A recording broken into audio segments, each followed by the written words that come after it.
Je suis Kit et je te souhaite la bienvenue sur la chaîne Mortal G, la chaîne YouTube des héros de la pop culture. Hello les amis, c'est Mortal G, comment allez-vous? J'espère que vous êtes en forme. Vous vous souvenez que dans la review précédente, on avait monté une petite cloison, un début de cloison avec le cerveau frein. Voici le cerveau frein. Et bien aujourd'hui, on va poursuivre cet assemblage avec le fascicule 55. Le voici. Voici l'attirail, voici tout ce que l'on va monter, visser, assembler aujourd'hui. Et puis, on va commencer à aborder les épisodes de la nouvelle saison, de la 3e saison bien sûr. Alors là, comme vous voyez ici, on retrouve toujours le kit que l'on connaît, avec ces 6 phares qu'ils ont agencés. Ah, ça manque des petites grilles, mais bon, il est beau quand même, il est beau. Et puis il y a eu tellement de versions de kit que c'est pas trop grave en soi. Voici le roi des robots, première partie, toujours sur notre maquette Altaïa, kit au 1/8, ça va être génial, 62 cm et tout, oh là là, 7 kg, vous vous rendez compte. J'ai vu un documentaire japonais qui la présente en long, en large et en travers, et c'est vrai que les Japonais, ils avaient du mal à la soulever, non, c'était assez drôle. Donc voici un ancien ennemi de la Fondation s'échappe de prison grâce à un robot recruté pour commettre un vol par un groupe de criminels dont fait partie le mentor de Bonnie à l'université. Et donc là, on est dans la première partie, le roi des robots. Alors j'aime bien cet épisode aussi, parce que voilà, il y a des épisodes plus sympa que d'autres. On est dans le côté un peu plus futuriste, mais kitsch, vous allez comprendre pourquoi. Le roi des robots, première partie, donc 46 minutes. Il a été diffusé en 84 aux États-Unis. Vous vous rendez compte, 3 ans plus tard chez nous. À l'époque, c'était long. Aujourd'hui, maintenant, ça va tellement vite. On a quasiment en simultané, on va prendre des chaînes comme Netflix, on a tout en simultané. On voit les fonctions de kit dans cet épisode. Dispositif de surveillance d'extension de technologie avancée, on verra ce que c'est. Mode pilote automatique, ouverture du toit, tout ça on a déjà. Vérificateur de plaque d'immatriculation, éjection, générateur électrique, grappin de traction, moniteur, traceur infrarouge, codage prédictif linéaire, système de repérage laser, fréquence de la police, synthétiseur polyphonique, poursuite radar, mode autocontrôle, procédure autodiagnostic, diffusion de signaux, mode 2 roues, mode surveillance système thermodynamique, traceur de graphique interactif 3D, système de commande de feu de circulation, turbo boost, projecteur de voix et inducteur de tension. Mais ils ont tout mis dans cet épisode. Ils ont tout mis, les voyous. Donc voilà, écoutez, il lance le bal de la nouvelle saison. On met le paquet parce que voilà, il fallait que Kit revive. Mais ce que j'aime bien en plus, voilà, on retrouve le titre des Jacksons, des frères Jacksons bien sûr, Michael et compagnie, Tito et toute la et tout le groupe quoi. Et German, Torture. Oh là là, celle-là, elle a cartonné Torture. Je crois que je l'ai encore. Le saviez-vous, à la fin de cette première partie de l'épisode, Michael se présente sur un coup de tête pour un rendez-vous romantique chez Margot Sheridan, Barbara Stock, qu'il complimente de son bon goût en matière de décoration. Après une longue et fructueuse carrière d'actrice du petit écran, Barbara Stock a quitté le milieu en 2001 pour créer sa propre entreprise de décoration d'intérieur, travaillant principalement à Los Angeles et à San Francisco. Et c'est ce qui est drôle parce que hier donc chez moi, dans ma ville à moi, j'ai rencontré un vieil homme. On se promenait avec nos chiens et mon épouse. Et on retrouve un vieil homme et je vois qu'il avait un t-shirt, pas un t-shirt, on va dire une sorte de gilet Disneyland Paris. Et puis bizarrement, il me parle, il s'arrête pour parler de nos chiens et du coup je parle et puis je dis oh Disneyland Paris et ainsi de suite. Il était assez âgé, plus que retraité le monsieur, on va dire facilement 70 ans. Et il me dit oui, j'étais décorateur justement pour Disney. Et pour la ville maintenant, pour notre ville, il faisait tout à la main. Il nous a raconté ses anecdotes de blagues sur... il avait travaillé dans les plus grosses sociétés de décoration, décoration d'art pour la télé, le cinéma et toute l'industrie. Et je trouvais ça très rigolo que ça tombe sur ça en même temps. Donc voilà que je vous en parle, ça fait partie des anecdotes de la vie. On retrouve bien sûr le roman photo de l'épisode. Vous voyez, vous vous souvenez de pourquoi je vous dis c'était kitsch? Regardez ce robot. C'était une sorte de... Comment dire? Ouais, on va dire c'était une grosse enceinte portable, comme on avait à l'époque, et puis il se déplie comme un Transformers, il se déplie, il envoie des gaz, et puis voilà, et puis après il s'auto-détruit, il fond. Donc un épisode à voir, c'est pour ça que je trouvais ça un peu kitsch, c'était sympa. Et on va aborder bien sûr le système de la cloison par feu, qui va compléter tout ce qu'on a déjà commencé. Donc des vis BP, un tuyau, tiens, un nouveau, et puis le petit schéma habituel, On va regarder tout ça, bien sûr, ça va de soi. Donc là, on en a un petit peu plus à faire. on va consolider. Jim Brown, à la télévision américaine, il n'est pas rare que des célébrités du monde du sport se retrouvent dans une série à succès. Bah oui, on les a tous vus. Hein. D'ailleurs, il y a dans L'homme qui valait 3 milliards. Dans le cas de K2000, l'apparition dans Les Rois des robots de l'ancien joueur de football américain Jim Brown ne fut pas une expérience unique. Brown connut en effet une solide carrière d'acteur. Voilà, donc il y en a beaucoup qui rebondissent et sympa la photo, hein. Et voilà, donc à voir, encore un bel épisode je trouve, on est gâtés, on a de belles choses à faire. On continue l'assemblage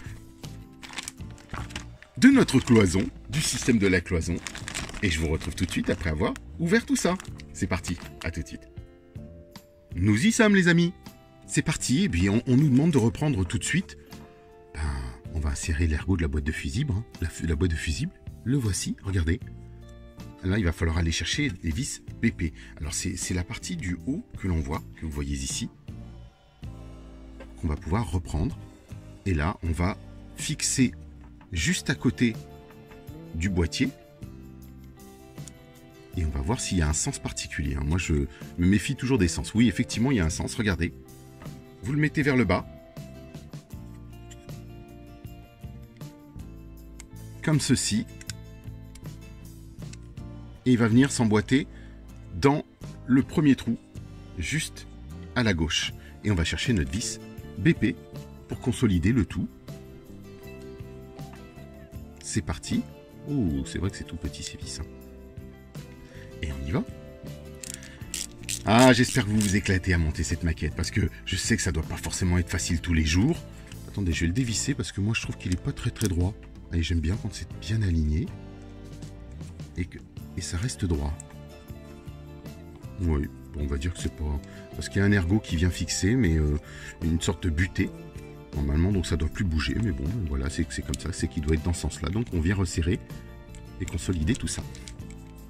Ouais, moi je m'amuse bien. Je trouve ça sympa. Et puis quand je suis proche de mon petit bureau et que je vois ça, bah, je trouve que c'est du plus bel effet. Ensuite, ils nous disent de chercher l'ergot du moteur d'essuie-glace. Donc là, on va installer le fameux moteur. Regardez, il est comme ceci. Et on va pareil, venir au centre, appuyer. Et heureusement qu'il y a toujours, vous voyez, des petits trous qui sont ici. Par exemple, des petits trous comme ça qui servent de repères, de rails embutés. Donc vous ne pouvez pas vous tromper. Et puis de toute façon, vous savez que si on se trompe, on recommence, hein, et puis c'est tout. Hein. Toujours avec une vis BP. De toute façon, pour le moment, ce sont les seuls qu'on nous a fournis. Hein. Donc on ne peut pas faire d'erreur. BP, plastique, en plus. Je me souviens qu'au début, il y en a qui m'ont dit « Ah bah c'est bien de savoir que c'est BP pour plastique et autres ». Alors, je rappelle juste que c'était bien écrit pourtant, mais c'est vrai parfois on s'attache pas. Moi aussi, il y a des choses qu'on peut louper, je ne sais pas à quel moment, mais ça nous arrive. Donc ici, ensuite, on vient placer le couvercle du module de chauffage, qui s'appelle, sur les deux trous du centre de la cloison. Donc on va essayer de trouver, voir s'il y a un sens particulier, parce qu'il y a deux vis BP à fixer. Et je vois qu'il y a aussi, pareil, une sorte d'ergot. Mais est-ce qu'il y a un sens? Voilà, si, c'est ça. Donc on va le placer comme ceci. Il va falloir être en face, et en phase encore une fois, en face des trous. Et trouver l'endroit où les trous se situent derrière. Alors je vais essayer de faire quelque chose, vous savez. On va placer une vis directement derrière. Pour qu'elle serve de repère quand on va poser le... Ah, pas facile, hein. Elles sont tellement petites qu'elles s'échappent à ma main, mais elles se collent bien sur l'appareil. Donc ça, c'est fou. Et vous voyez que, normalement, je ne sais pas si on voit ici, il faut qu'on se retrouve bien en face. Voilà, j'ai réussi. Donc c'est plus facile, je pense. Mettez-la directement dedans derrière, comme ça. Ça permet de se retrouver face au trou et d'être bien aligné. C'est le cas ou pas? Ah ah! Ouais, j'avais l'impression, je me disais que je vissais un petit peu dans le vide. On recommence. Si ça marche pas, on fera l'autre méthode, c'est pas grave. Donc on regarde bien, on est dans le bon sens. Il y a l'ergot qui monte. On est ici. Voilà, pour le moment, pas d'erreur sur le sens, du moins.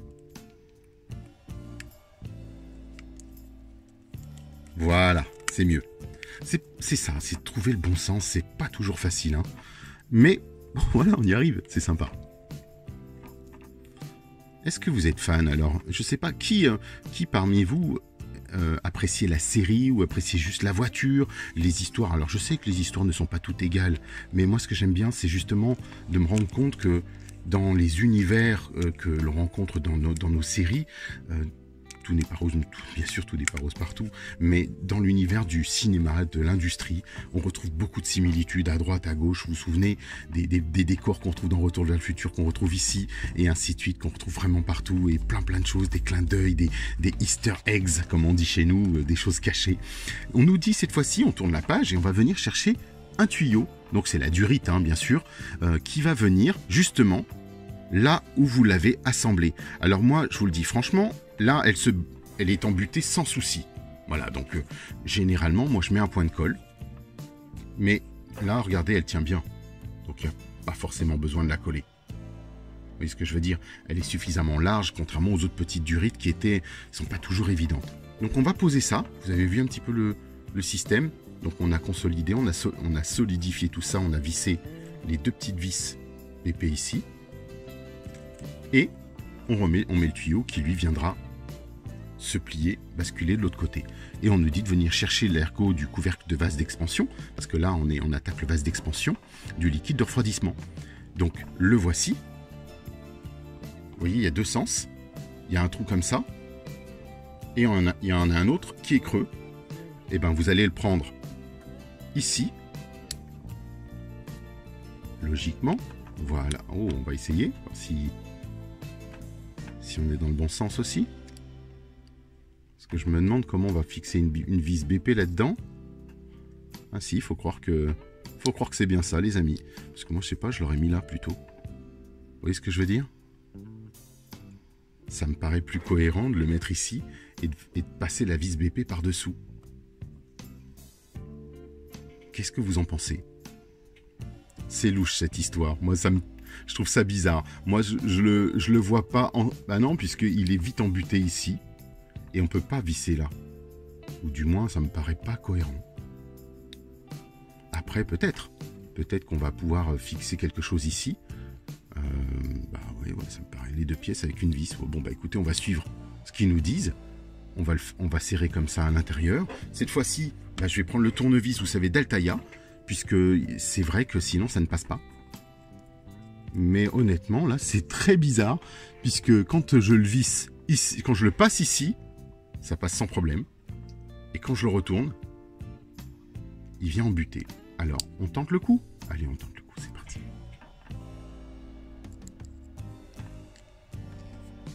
Si c'est le cas, bah tant mieux. Bah, comme ça, je me dis qu'on ne s'est pas trompé.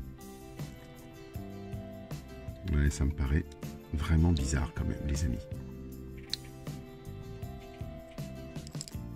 On va voir ce que ça donne. Sans abîmer le pas de vis, sinon moi je recollerai tout ça de toute façon, ça c'est sûr. Non, je pense qu'il y a une erreur. Franchement, je pense qu'il y a une erreur. Dites-moi ce que vous avez eu vous de votre côté, mais moi je pense qu'il y a une erreur. On va regarder. Parce que moi logiquement, je le passe ici, dans ce sens-là. Alors je vais le tester, comme ça on pourra comparer les uns avec les autres. Ensuite, on passe notre vis BP qui vient de se faire la malle, comme on dit. Elle est repartie où? Elle est repartie là-bas. Voilà. Et moi, cette fois-ci, je vais aller la mettre au centre.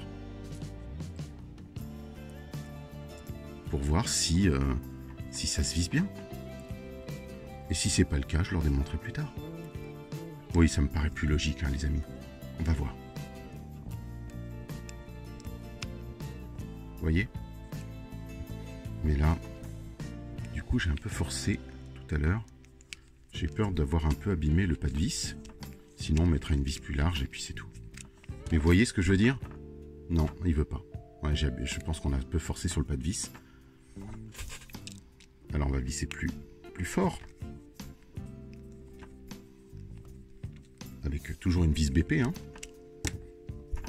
Non, rien à faire.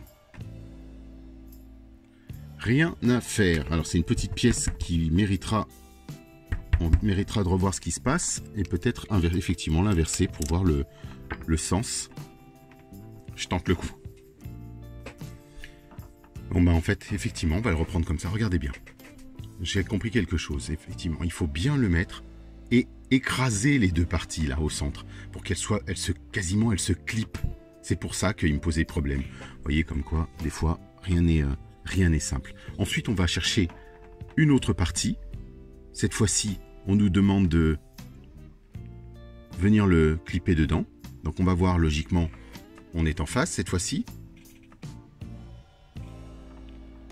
Est-ce que on est bien? Oui, c'est bien ce côté-là. Oui, c'est bien ce côté-là. Alors, on va le fixer là, regardez. Et on va venir chercher une vis BP qu'on va mettre derrière, comme ceci, à l'intérieur, en haut. Allez, hop, on recommence. C'est parti. Ben, je vais commencer d'abord par la vis BP, parce que c'est toujours mieux. Et puis, je vais la mettre directement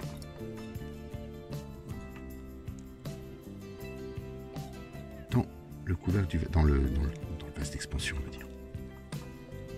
Voilà, elle est embutée. Ça va me permettre de la visser directement comme ça en la tenant avec les, regardez, avec les deux mains.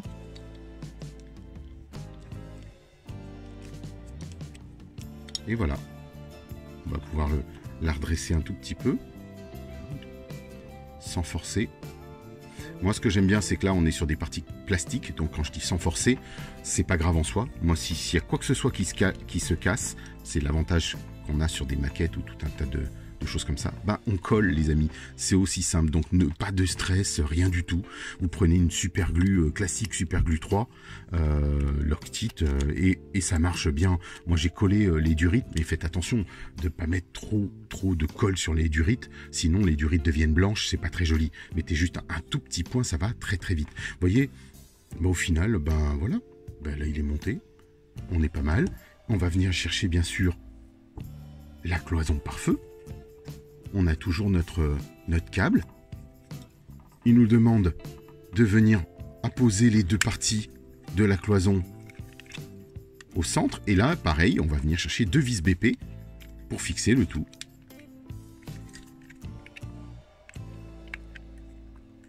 Donc, on aura un bel assemblage avec cette cloison. Vous voyez, déjà mon tuyau, il est parti.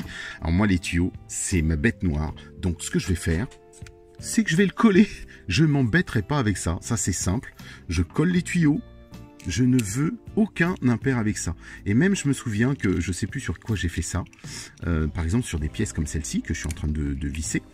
Ben, moi, je me souviens que sur certaines parties, du moins, je mettais un point de colle de l'autre côté.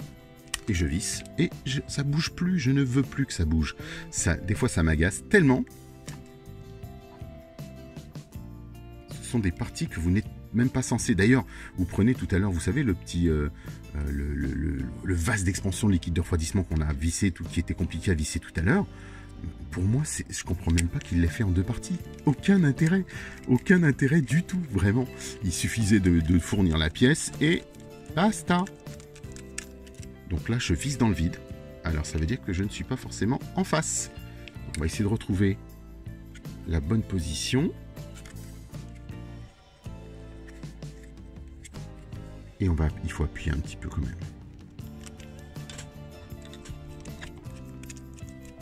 Est-ce que je suis bien en face? J'ai pas l'impression. Non, du tout. Du tout. Donc je vais redévisser ici pour lui laisser un peu de jeu. Voilà. Et je pense qu'ici, c'est décalé. Voilà. Je pense qu'on va être mieux là. On ferait attention aussi à ça, ça peut arriver. Au moment où vous tournez, le moment où vous vissez, c'est vrai que généralement, et je vous l'avais dit depuis le début, on visse un petit peu à droite, on visse un petit peu à gauche, et vice versa, jusqu'à ce qu'on visse tous, ce qu'on appelle visser en quinconce la plupart du temps. C'est ce qu'on fait en mécanique. Quand on a un système en croix, on visse une vis ici, un peu là, pour que tout ne soit pas décalé, parce que quand vous vissez d'un côté, ça décale ça décale ou ça crée du jeu d'un autre côté. Donc là, je force sans vraiment forcer, et vous avez tout l'ensemble. Bien sûr, je vais, moi, en off, venir coller, mettre un point de colle ici, parce que ça va m'agacer, je le sais. Donc, Ça ne bougera plus, c'est certain, lors de la prochaine phase. Voilà les amis, on a notre pare-feu, la cloison pare-feu. Elle est assemblée, elle est là. J'essaie de tout remettre bien droit, bien à l'équerre. Et hop, c'est parti. Et on continue. Bon, écoutez, pensez au petit pouce quand même pour moi. Ça me fera plaisir. Pensez à partager aussi parce que je me suis rendu compte que si moi je partage trop, vous savez, en fait, je suis bloqué. Donc Facebook ne m'autorise pas, ne m'autorise plus, du moins, j'ai vu ça récemment. Donc à voir éventuellement. Bon, bien sûr, je laisse pas faire. Hein. Ils vont rectifier le tir. Je leur explique que c'est ma chaîne, donc c'est normal que je partage. Mais ils pensent que c'est automatiquement ciblé comme du spam. Donc logiquement, ils évitent. Et en ces derniers temps, je peux pas partager. Donc si je partage pas, j'existe plus, tout simplement. Même si vous ne partagez pas, moi je dois pouvoir le partager. Mais là, c'est même pas le cas. Je peux même plus. Donc si vous pouvez partager pour moi, ce sera un vrai plaisir. Je vous remercie beaucoup les amis. Je vous dis à très très vite. On poursuit avec notre prochain épisode. Allez, c'est parti. À bientôt. Bonjour, je suis Guy Chapelier, comédien. Et j'ai eu la chance d'être la voix française de quelques personnages de films et de séries comme Agence Tourisque, Supercopter et notamment K2000. Alors quand Jerry m'a demandé si aimablement d'être le parrain de Kid France, j'ai accepté bien sûr, car j'ai été très touché par votre enthousiasme devant nos aventures et votre admiration. Alors merci à vous tous de prolonger cette belle histoire qui nous a réunis si souvent Michael et moi pour quelques poursuites des cascades intrépides.